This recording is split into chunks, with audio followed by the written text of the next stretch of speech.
მთელი გულით მაინტერესებს ვინ იცავს დღეს ჩორჩანას შემოგარენს. მართლა მაინტერესებს, იმიტომ რომ გაფაქტია რომ რუსებს უნდათ ახალი ცხელი კონფლიქტი რუსეთსა და საქართველოს შორის და უნდათ რომ ეს მოხდეს ჩვენს ოკუპირებულ რეგიონში, სადაც თვითონაც ცხოვრობენ და როგორც 2008 წელს გადაიყვანენ რუსეთში საკუთარ ოჯახებს, ვინც ომს არ აპირებს, შემოვა იქიდან ზემოდან. ესე წარმოუდგენიათ, რომ გადმოვა იქიდან კიდევ როკის გვირაბიდან რუსეთის ახალი საბრძოლო დანაყოფები და უნდათ რომ რაც შეიძლება მალე გაამწვავონ მდგომარეობა. რეალურად რა მოხდა 2018 წლის ბოლოს, რასაც მე 2019 წელს ჩორჩანას საქმე მოყვება, ჩორჩანას საგუშაგოს აშენება. ეს იყო გამიზნული პროვოკაციული ქმედება. უბრალოდ მე მაინტერესებს რომ დღეს ახლა რა ხდება, ის მცოცავი ოკუპაცია რომ დროებით რომ გადავრჩით იმ ცხელ კონფლიქტს და მოხდა მაშინ 2019 წელს საომარი მოქმედებების თავიდან არიდება. დღეს თუ კონტროლდება ის დღეები, დღეს თუ კონტროლდება ჩორჩანას შემოგარენი და თუ ხდება მცოცავი ოკუპაციის შეჩერება მაინც, რა თქმა უნდა, რეინტეგრაციის საკითხი და დეოკუპაცია ეს ჩვენთვის უმნიშვნელოვანესი საკითხია და ამაზე მუდმივად უნდა მუშაობდეთ და და გაჩქარება და რაღაცა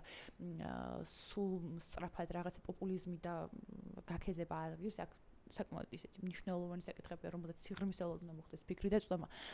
ხო და რა მაინტერესებს, ანუ ვინ იცავს, მართლა მაინტერესებს დღეს რა ხდება ჩორჩანას მიდამოებში.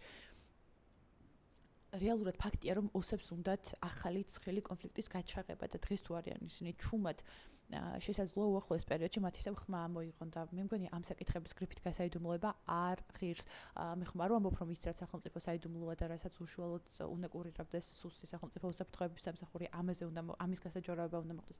არა, მაგრამ რეალურად რაღაცებზე საუბარი უნდა დავიწყოთ რეალურად და აუცილებლად უნდა მოხდეს მეტი სიღრმისეული ინფორმაციის მოპოვება. არ ვიცი, შეიძლება იყოს უშუალოდ შემოგარენ საოკუპაციო ხაზთან არსებული სოფლების გაძლიერება იქნება ეს თუ რა იქნება რეალურად მართლა რომ საქართველოში მარტო 3 ქალაქი რო ცოცხლობს როგორც ქალაქი და რეალურად ეს უდიდესი პრობლემაა.